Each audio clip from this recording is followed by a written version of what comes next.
Story Narae, the art of storytelling. Story Narae, where every book opens to a new tale. Sherlock Holmes Mystery Collection, the second tale. A scandal in Bohemia. Power, love, and a single photograph. A battle of wits begins now.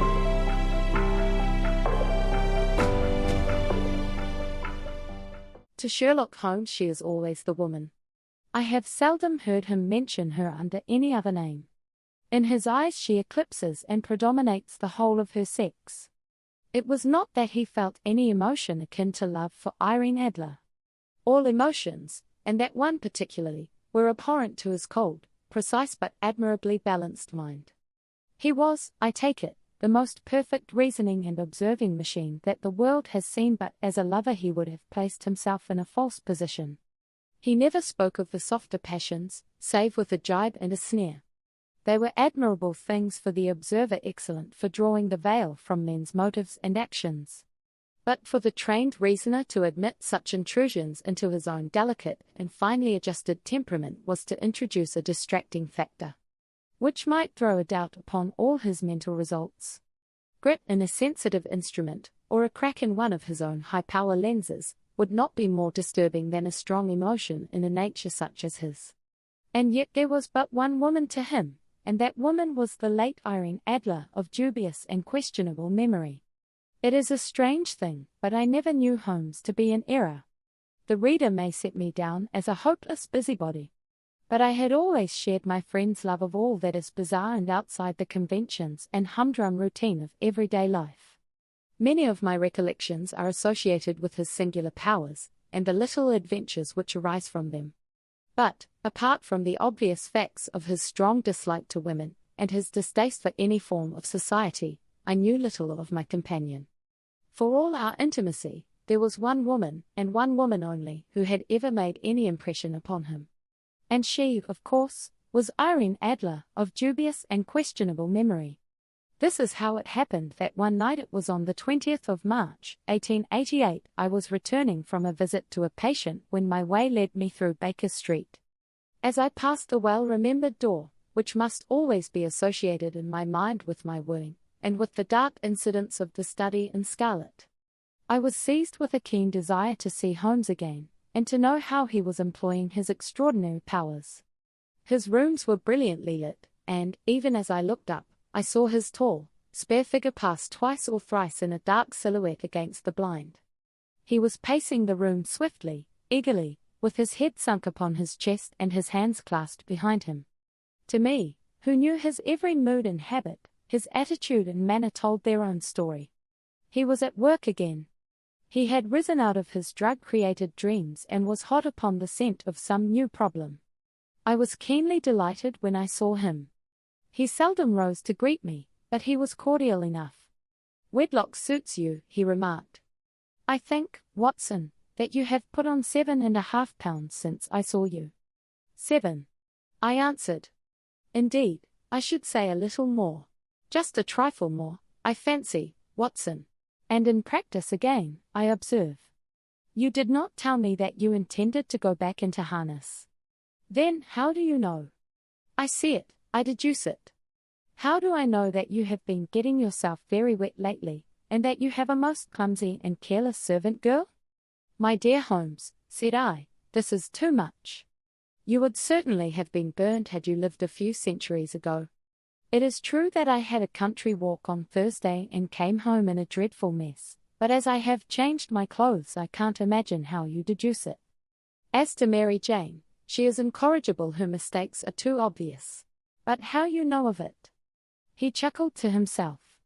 "It is simplicity itself," said he. "My eyes tell me that on the inside of your left shoe, just where the firelight strikes it, the leather is scored by 6 almost parallel cuts.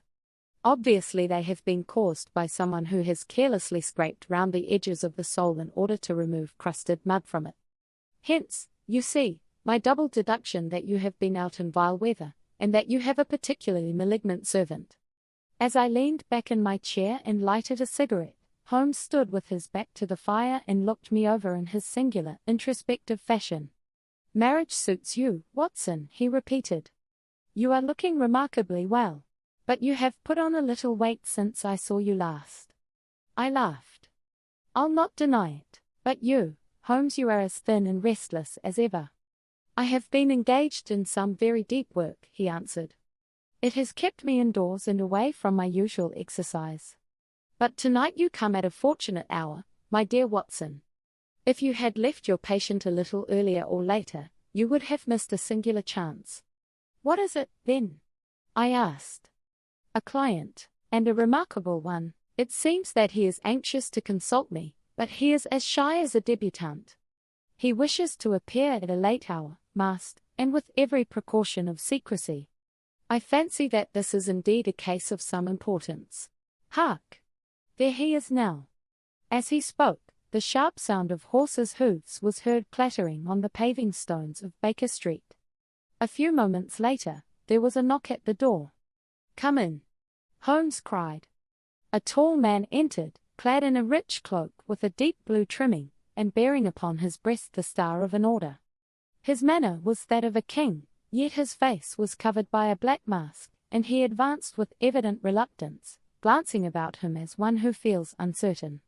You may address me as Count von Krong, of Bohemia, said he, in a deep voice, with a German accent. I am aware, sir, that your time is valuable, and it is with reluctance that I must reveal myself. The matter on which I desire to consult you is of such importance that it may have an influence upon European history. Holmes motioned me to remain seated. This is Drive, Watson, my friend and confidant. I may speak before him as freely as before myself. The stranger gave a perceptible start. If your friend is as discreet as you say, then I may confide in him. I would prefer to speak alone, but well, the presence of your loyal companion will not hinder me. Permit me, then, to state my case. He sank back into an armchair and began his statement. I am the King of Bohemia. I have come incognito to consult you. Holmes raised his eyebrows. The King, sir? You will pardon me, but I was not aware that I was addressing His Majesty himself. It is not the habit of kings to consult detectives, he answered. But the circumstances are so delicate that I must seek advice from one whose skill is unmatched. Pray proceed, said Holmes. The facts are briefly these: some 5 years ago, during a visit to Warsaw, I made the acquaintance of the well-known adventuress, Irene Adler. The name is no doubt familiar to you. She was born in New Jersey, of opera fame, prima donna of the Imperial Opera of Warsaw, retired from the stage and now living in London. I was young, I was impressionable, and I fell madly in love with her. For months I lavished upon her gifts of the most costly description. We were secretly married, or so I believed. She was clever and resolute, with a mind of her own, and she obtained a hold over me from which I could never break free. At last, circumstances compelled me to return to Bohemia, where I assumed my royal duties. But later, I was betrothed to the second daughter of the King of Scandinavia. It was a political alliance, and my marriage was arranged. Now comes the trouble. Irene Adler has in her possession a photograph, one which, if published, would compromise me gravely with my royal fiancée and her family, and even shake the stability of my throne. You must understand that this photograph is not a cabinet photograph, but an actual photograph of myself with Irene Adler together. The fact of our companionship would be evident to anyone who saw it. That is why I must recover it. I have tried. For months I have struggled in vain. I have bribed servants, but without success. I have hired agents to burgle her house, but they found nothing. Twice they have waylaid her luggage when she traveled, but nothing was discovered. And yet the photograph is still with her. And now she threatens to send it to the family of my fiancé. You can imagine the scandal that would follow. Such a situation would imperil my marriage, shake the dynasties of 2 kingdoms, and even bring political disaster upon Europe. That, Mr. Holmes, is why I come to you for help. And what does she propose to do with the photograph? Asked Holmes. To ruin me. But how? By sending it to the family of my fiancé. They are royal people of the strictest principles. The lady herself is the very soul of delicacy. If once their suspicions are aroused, and the shadow of such a scandal be cast upon me, then my marriage would be absolutely broken off. And Irene Adler? She threatens to send it on the day when the betrothal is publicly proclaimed. That will be next Monday. Holmes leaned back in his chair and stapled his fingers together. You are sure that she has not let the photograph out of her hands? Quite sure. And it is in a place where she could not duplicate it? She has said that it is only one, and that she keeps it herself. Then, my lord, you may rest assured. If the lady will truly keep her word, we shall recover it before Monday. I shall be happy to give you carte blanche, said the king. You may spend whatever sum you think necessary. I would give one of the provinces of my kingdom to have that photograph. And for present expenses? Holmes asked. The king drew a heavy chamois leather bag from under his cloak and laid it on the table. There are £300 in gold and 700 in notes, he said. Holmes scribbled a receipt upon a sheet of his notebook and handed it to him. And Mademoiselle Adler, he continued, where does she live? At Bryony Lodge, Serpentine Avenue, Street, John's Wood. It is a bijou villa with a garden at the back, but very small, only 2 maidservants live in it. She has been living quietly there since she retired from the opera. Very good. And as to when shall we see you again? I will call tomorrow evening. Then, good night, Your Majesty, and I trust we shall soon have good news for you. And good night, Watson, said the king, taking my hand. You may have the chance to serve your country yet. When our illustrious client had vanished into the night, Holmes lit his pipe in silence and sat for some time with a thoughtful expression. Then he broke out in a laugh and leaned back in his chair. And what do you think of it all, Watson? It seems to me a most serious case. Indeed it is. But what do you make of the lady? Irene Adler? I asked. Yes. You have heard the king's account. She is, I dare say, the very soul of wit and resolution. A formidable opponent, a woman who may well outwit us if we are not careful. But she is also a woman of character, and that, Watson, is what makes this case most interesting. And what will you do? Tomorrow, my dear fellow, we shall both pay a visit to Bryony Lodge. We must see this lady for ourselves. It was 3:30 when we found ourselves in Serpentine Avenue. Holmes, who had dressed himself in the costume of a loafer, lounged about the street with his hands in his pockets. His shoulders hunched, and his head drooping, like a disreputable groom out of work. He had scarcely disappeared round the corner when I saw a handsome cab drive up to Bryony Lodge, and a remarkably handsome man, dark, dashing, and with a large moustache, alighted. He was accompanied by a small crowd of loafers who jeered loudly as he paid the cabman.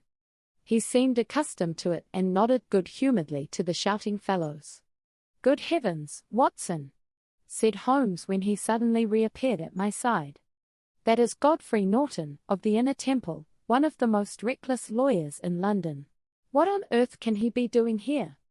A few minutes later the door of Bryony Lodge opened, and a lady, elegantly dressed and with a figure of exquisite proportions, stepped into a cab. I had only a glimpse of her face, but that was enough to recognize the celebrated beauty of Irene Adler. The cab rattled off down the street. I was still gazing after it when Holmes came hurriedly round the corner. Quick, Watson, he cried. It's a matter of life, or at least of marriage. Jump in. We drove furiously to the Church of Street, Monica in the Edgware Road. Inside, we found Godfrey Norton pacing up and down the aisle. He rushed toward us the instant we entered. Thank goodness, he cried. Come, it is the last minute. You are a clergyman, sir? No, but said Holmes. Then you are the witness. Put your name here. We were hurried into the vestry, where the lady appeared, breathless from her drive. Within a few minutes the ceremony was over and Irene Adler was married to Godfrey Norton. What a sudden turn of events, Watson, said Holmes, as we stood together on the pavement. But it is quite in keeping with her character. A strong-minded woman, quick and resolute. She acts on impulse, and yet with calculation behind it. That is the kind of opponent we are dealing with. But what now? I asked. Now?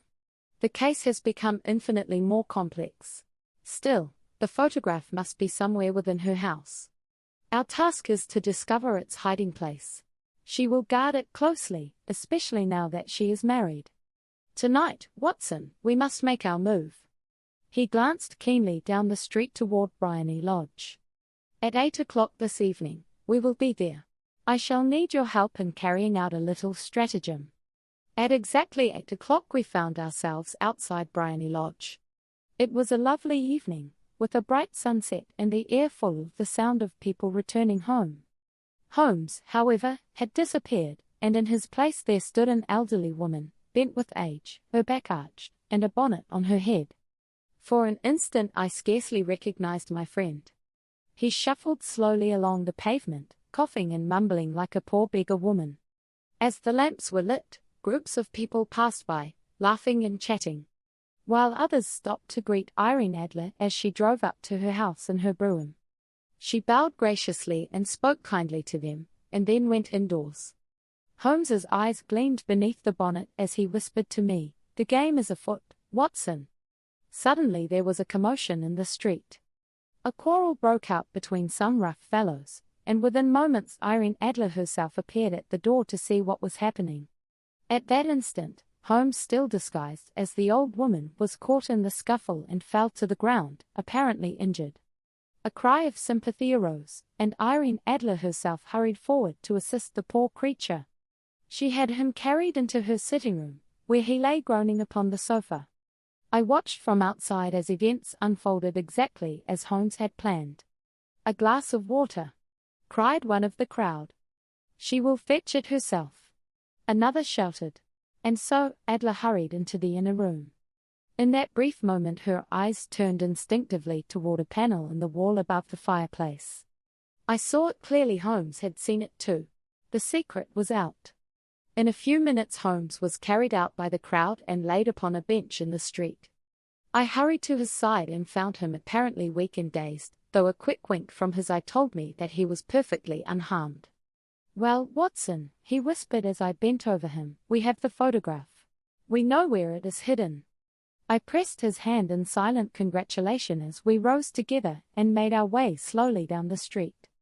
As we walked away from Bryony Lodge, Holmes spoke in a low voice. "Tomorrow morning, Watson, we shall visit the king and report that we know the hiding place of the photograph. But we cannot act tonight. She will be on her guard now, after what has happened. Early tomorrow, however, she may leave the house, and then we shall be ready. You must be with me, Watson, for I shall need a witness when I secure the picture. And remember, no word, no hint to anyone until the task is done." He pressed my arm firmly as we passed into the night, the mystery drawing to its close. It was 7 o'clock the next morning when the King of Bohemia himself arrived at Baker Street. He was in a state of great agitation, pacing the sitting room like a man who could not master his anxiety. "She has not yet fled, then?" Holmes asked calmly. "No. I am assured she remains in London." "Good. Then, Your Majesty, if you will accompany us, we shall call upon Bryony Lodge within the hour. There we shall secure the photograph once and for all." The king grasped Holmes by both hands, his face alight with hope. Together, the three of us set out for Serpentine Avenue. When we arrived at Bryony Lodge, however, a bitter surprise awaited us. The housemaid, pale and anxious, informed us that her mistress had left the house 2 hours earlier. "Gone? Gone where?" cried the king in despair. "I do not know, sir. She departed in a cab with her luggage. She said nothing of her destination, only that she would not return." Holmes's face was calm, though I could see the keen light in his eyes. "It is as I expected," he murmured. "She has outwitted us at least, outwitted Your Majesty." The maid handed Holmes a sealed letter, addressed to him in a firm woman's hand. He broke it open and read aloud. "My dear Mr. Sherlock Holmes, you did it very cleverly. Until this evening I had thought you were but a simple old woman. But the incident in the street showed me your true skill. Even after I had revealed the hiding place, you managed to read it in my eyes. Rest assured, however, that the king has nothing to fear from me. I love and am loved by a man better than he. The photograph is safe with me, but I keep it only to protect myself. I leave England with my husband, and I shall trouble the king no more. Yours truly, Irene Adler. The king sank back with a sigh of relief. Then I am safe. The photograph is beyond all harm.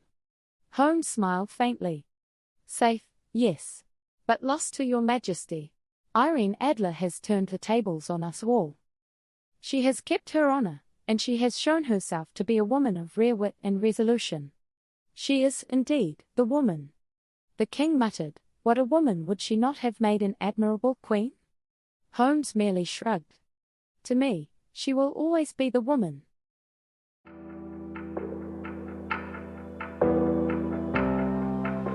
This was Sherlock Holmes' mystery collection, The Second Tale. A Scandal in Bohemia. Irene Adler, she was the one woman whom Holmes ever acknowledged. A journey through books with story Narae. That's all for today's story. Join us again for the next adventure.